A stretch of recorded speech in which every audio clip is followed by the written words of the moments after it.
Okay, hello everyone. Welcome to a new video. This one is a bit different. I decided to have a conversation with ChatGPT about Hive. I guess you know what ChatGPT is, an AI language model. Everyone is talking about it. I don't have to introduce it, say anything more, I think. It's basically an AI that can, basically a chatbot you can have a conversation with. And has been trained with loads of data from internet until 2021, I think. So he has a lot of knowledge that can share, and in principle can build like complex sentences and resolve more complex problems. Of course, this is not always the case. There's plenty of memes now anywhere about how sometimes ChatGPT does not really answer the question or makes silly mistakes, and we'll see something like that in this video as well. Actually, it was inspired by a video by Gotham Chess, where he actually discuss a game played between ChatGPT, a game of chess played between ChatGPT and Stockfish.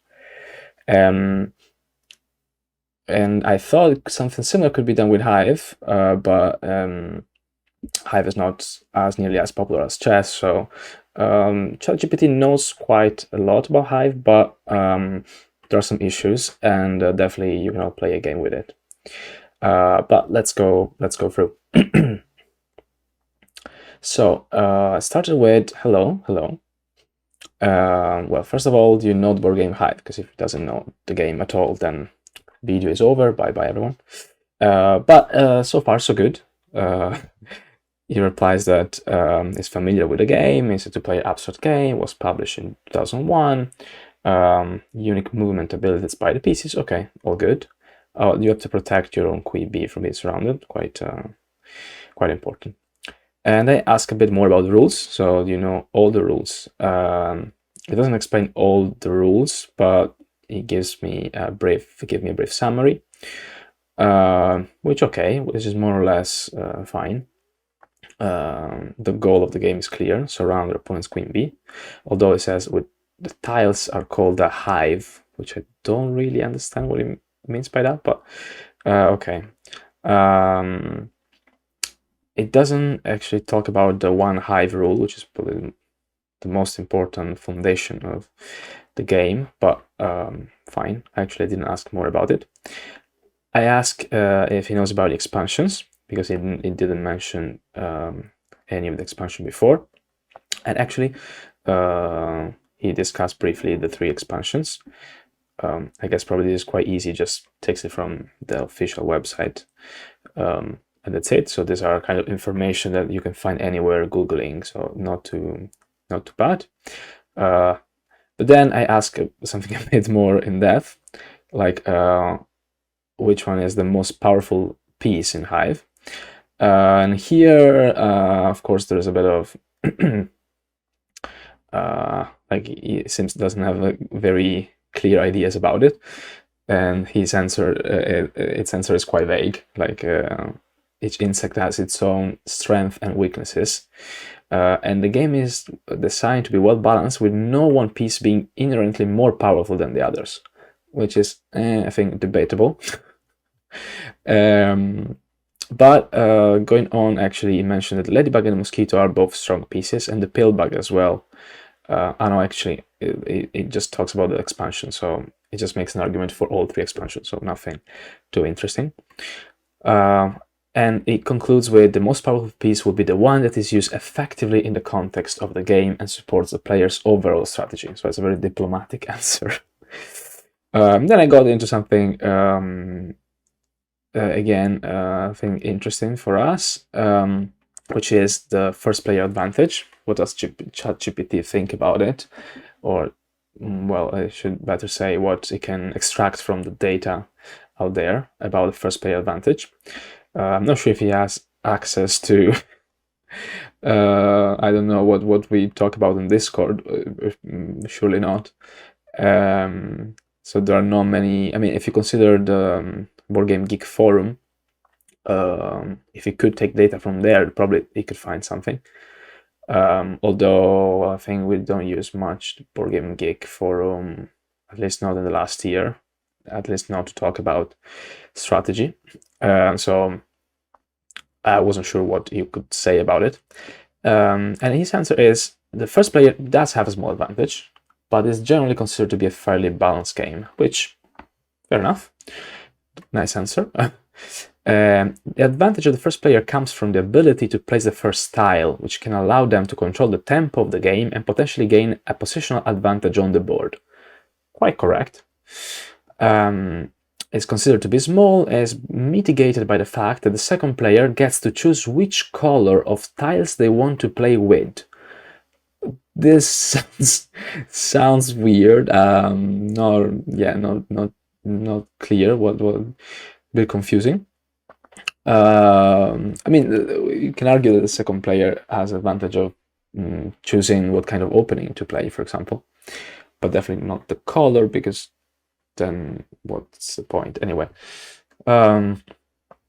Okay, and then I asked, do you think Hive might become as popular as chess one day, just for the sake of it? And the answer is pretty fair. So it's always difficult to predict the future, but it's unlikely that will surpass the popularity of chess, although it's gaining popularity, blah blah blah. But chess has been popular for games, a popular game for centuries. So yeah, clearly it's not the same thing. And then I asked, who is the best Hive player in history so far? But it seems it doesn't have much access to this kind of data, at least so far. If you see in a bit, but he mentioned that there is a world championship going on, although it says it's biennial, so every 2 years, which actually is not true, but it's been held every year since 2007, I think. And ultimately, the best Hive player is like to be a matter of opinion. So sorry, Judoka, Quadlibet, and all the others. As a matter of opinion, we don't know. Might depend on factors such as playing style, strategy, and tournament results, which definitely depends on that. But anyway, and then I try to correct him. It's actually held every year on board space. ChatGPT is polite and apologizes, recognizes its mistakes, and says, "Oh yeah, sure. Thank you for bringing this to my attention." They ask again, do you know some names of the strongest Hive players? And it actually come up with some names. Randy Ingersoll, definitely. And then I don't know any of this. I have no clue who these people are. Eric Lefort. I don't know where he took the. Probably they are actually players. And maybe I know them just by their nicknames on BGA or board space. But I think Sabi must be one of the players on BGA. And about the others, honestly, I don't know.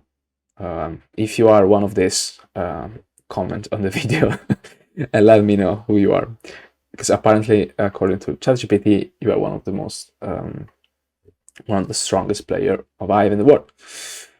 And then I ask who won the Hive World Championship in 2022, but apparently the data go only up to September 2021, so it's just not possible for ChatGPT. But it said you may be able to find information on the official website.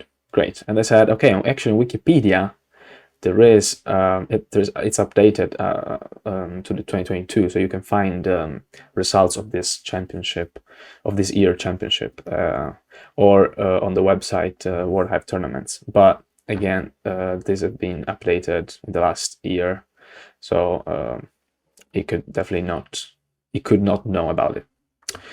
And then I asked, what's the biggest weakness of the game of Hive?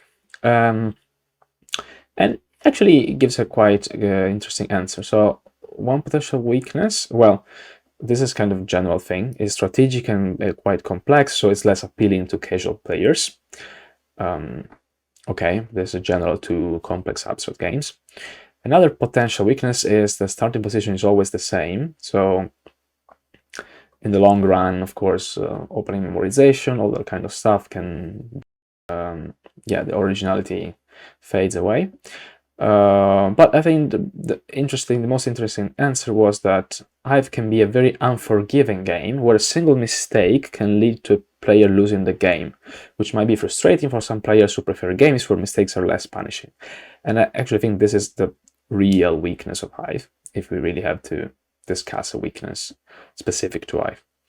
But of course, despite this weakness, remains a well-regarded popular game, blah, blah, blah. Great. And I asked if ChatGPT had any suggestions to improve the game. And it said that there's no, it doesn't have personal opinions, but it can suggest ideas that other people have suggested on the internet, of course. Okay, introduce more variety, like people have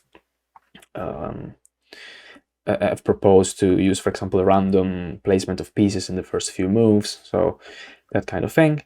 Introduce new pieces, yeah, that kind of thing. So nothing really too exciting. And then I ask, what's the most interesting aspect of Hive? And okay, the simplicity, elegance, despite having relatively few rules and a small number of pieces, offers a tremendous amount of depth and complexity, which again is very general. And then it says is the way it encourages dynamic interactive gameplay, because pieces can be stacked and moved in different ways. It creates a sense of tension and anticipation and can lead to exciting and unpredictable gameplay. Okay. It's easy to learn and difficult to master, which makes it appealing of players of all skill levels. And there's always something to discover. Fair enough, I agree with ChatGPT. And then I ask what he thinks about expansion. And it's very, again, diplomatic. He says it depends, it's personal preference. So the expansion add variety and depth to the game, but ultimately, yeah, there's nothing to say. You decide what to do. Of course, you know what's the right answer. Play with the expansions, which are not expansion. That's a real game, okay? That's Hive. No vanilla Hive. And then I ask, you think AI will be able to solve Hive in the future? Of course, as it's difficult. Also, the definition of solving a game is not straightforward, depending on what you mean for solving actually a game. And it's not considered solved, of course, at the moment. We don't have an AI as strong to get even nearly there. But it's possible if the AI machine learning improves, and actually even with the current Alpha 0, that's what I actually ask in the next question, could be probably mastered by Alpha 0 very quickly. Just no one applied to it yet. And ChatGPT agrees with that. But it says it's worth noting that even the base game is highly strategic and complex game that requires a high level of abstract reasoning and spatial awareness. Well, an AI like AlphaZero may be able to learn the rules and develop effective strategy for playing Hive. It's unclear whether it will be able to achieve a level of play that is truly unbeatable. I think it's not unclear. It definitely will reach that level because it's probably not. It's very likely not as complex as chess or Go or other games. So it will definitely do that. But it seems ChatGPT doesn't compare the complexity of games, or at least it's not able to understand the complexity of a game unless there are enough data. And so I asked directly, what's the game tree complexity? And it actually could estimate the game tree complexity. The way it does that is a bit weird. So we can, what it says is, we can make some rough estimates based on a number of possible moves and board configurations in the game. So the game tree complexity is basically the number of possible games, existing games, legally, like using legal moves for a certain game. And you can estimate that using the average number of branches and the average number of plies for each game. So what it says is, for example, on a standard 22 space hexagonal board, I don't know where it got this number from. I thought it will think about like a hypothetical board where like the biggest space that can be occupied by Hive pieces, but I don't know actually what he means. Anyway, considering all the game with expansion, so 28 pieces in total, there are over 10 to 90 possible board configuration. I'm not sure how we calculate this. Because after this, it says that an average of 10 possible moves per turn, okay, which is sensible. This will result in a game tree complexity of roughly 10 to the 900, which is a very high number. Like for chess, I think it's estimated to be 10 to the 140, something like that. So it's very unlikely that Hive is this complex. I think this is beyond any possible number, so there must be some error in the calculations. We did in Discord this calculation some time ago, and it was definitely lower than chess, around 10 to 60, I think, which is still incredibly high. But anyway, also this clearly ChatGPT make clear that this calculation is based on assumption and simplification, and I will add also some mistakes, but so clearly this is an upper limit, very high upper limit. But anyway, and then I tried to ask if you could do the same with a 12 space hexagonal board instead of a 22 hexagonal board, because it seemed to me unlikely that a 20 space hexagonal board would work. But for a game tree complexity, actually, there's no need to. There would be no need to explain that. It's not a state space complexity where you have to consider all the possible position in a board.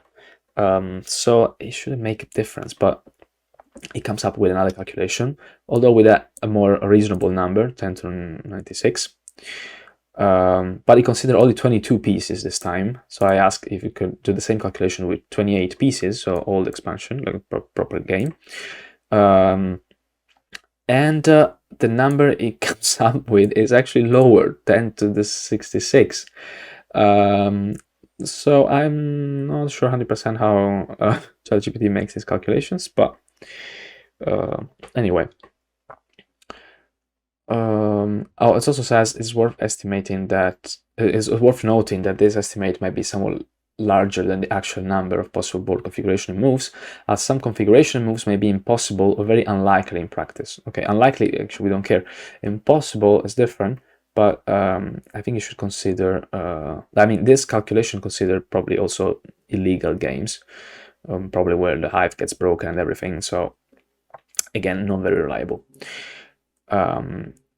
And I still don't understand what it means for a 12 space hexagonal board, so that I asked, and then it says, I refer to a 12 space hexagonal board.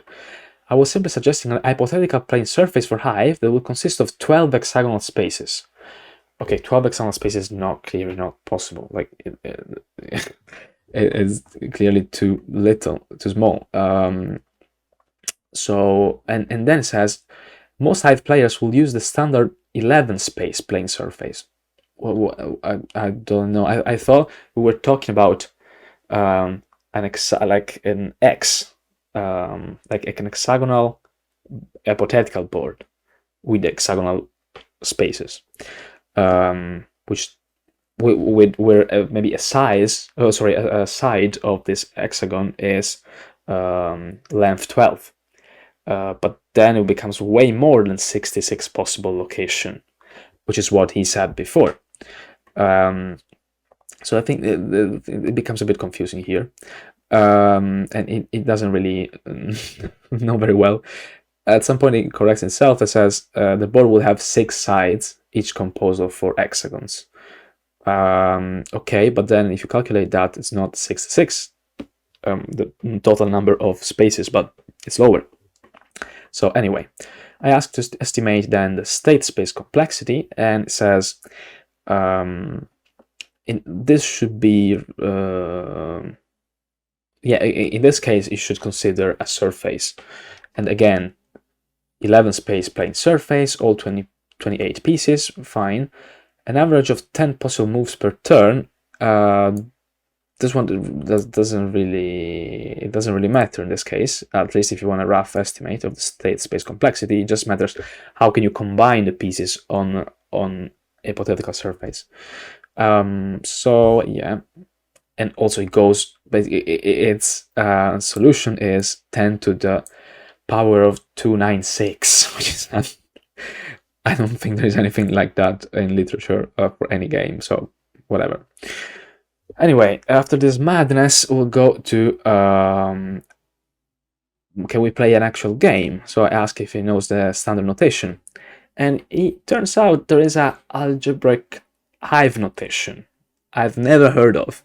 I know for chess it's called algebraic notation, but for Hive I have no clue. And the abbreviation of the name, he nailed it. So ant, beetle, grasshopper, queen, spider. Cool. When you add a piece on when you place a piece on the board for the first time, you use a plus sign, which actually I didn't know. Maybe it was an early thing. Maybe Randy or someone, Christian, Euclid, someone who was playing for a long time will know. Maybe it used to be like that, but we don't use that anymore. And then it says that the target location of the piece is specified using the standard chess notation for ranks and files. Which ranks and files? We don't have ranks. At least not in the current notation that we use. It says, for example, to record a move where an ant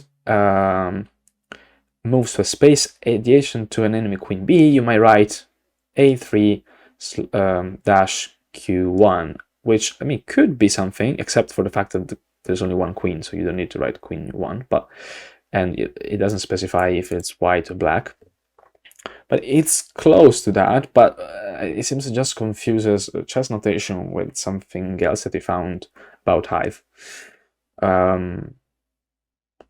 It says that it can also be extended to record the state of the game, which actually I don't know. I mean, I'm sure there are ways to do that. I think entomology and the website does that. But anyway, and I ask, where did you find this information? Because I didn't know about it. And he replies, I've been trained on a large corpus of text that includes information on a wide variety of topics, including board games like Hive. Okay, who knows? We don't know where he got this information from. Anyway. And I ask, what if you have to move a white beetle to the top left location of the enemy black ant? Just like what I meant was, how would you write that? I didn't explain it actually very well. But it comes up with something. So B representing the beetle piece. And then AL representing the top left location of the board, as seen from the white's perspective. I don't know actually what. And then A2 representing the location of the black ant on the second level. But here comes more madness. To capture the black ant with a white beetle, you will need to climb onto the black ant and then push it off the board. Okay, there are so many problems in this sentence. I don't know what's going on. So you can't. First, you don't capture anything. Second, okay, you climb onto it, but we're not talking about this. I was just talking about movement. And then you push it, which is not possible, off the board, and there's no board. So, okay, I don't know what's going on. The beetle will be then carrying the ant on its back. I think this is a new piece. I think there was someone proposed a piece like that, but I don't even remember what I was called. But or it's just confusing with the pillbag.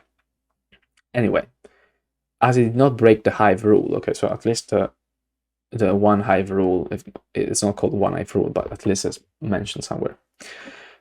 And finally, the beetle could push the ant off the board. Okay, it needs to really push this ant off the board. Fine. So the move should be written as BALA2. Okay, whatever.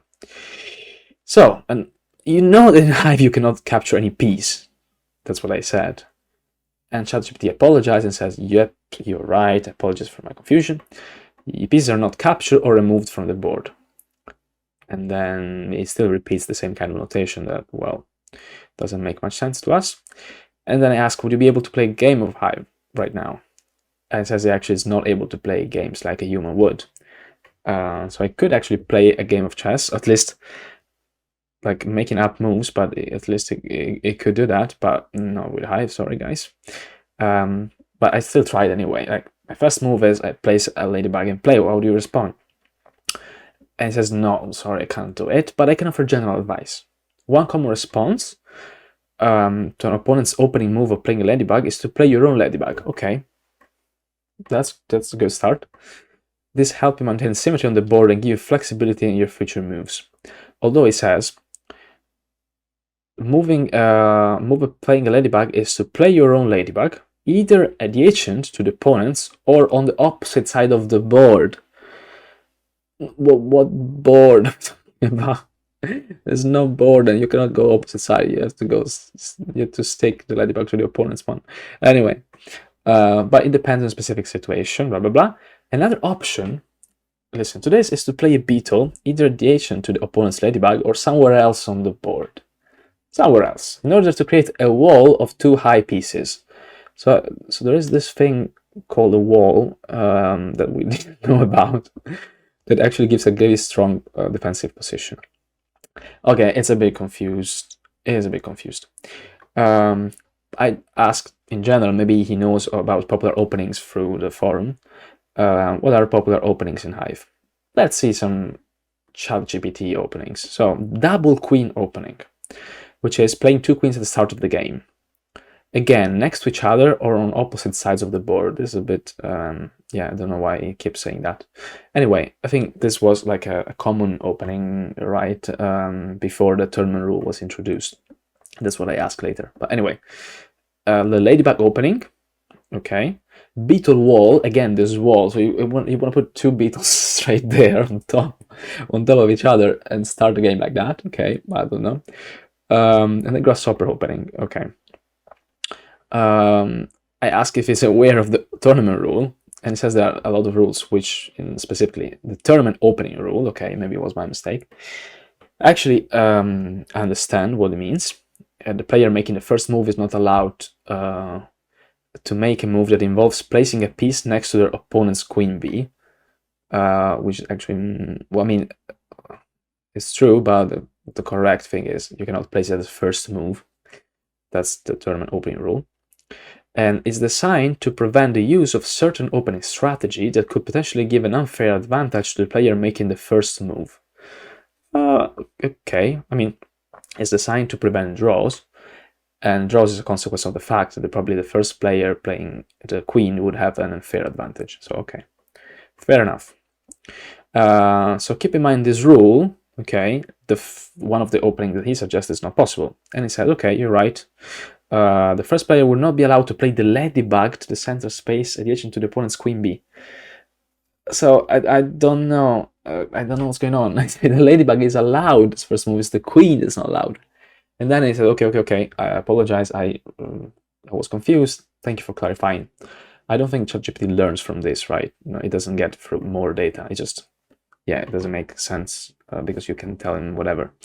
But yeah, if it was trained maybe with more data, I don't know. Also, you cannot place, what I said is you cannot place beetles on top of the pieces straight from your hand. It says, okay, you're correct again, blah, blah, blah. No worries, okay. And then he says, actually, please let me know if you have any other question or if you'd like to continue our hypothetical game of Hive. So it changed its mind, actually can play. And I ask, okay, let's continue. I've played the ladybug. What do you do now? But then I actually asked too many questions in an hour, and I think it's enough. There was too much madness. So yeah, there are some holes here and there in ChatGPT knowledge of Hive, but it was pretty fun. And hopefully in a few years, or I don't know, with some updates, it will be able to understand a bit better what's going on. Maybe one day we'll play with ChatGPT. I hope this video was fun, entertaining. Subscribe to the channel, and I'll see you next time. Bye.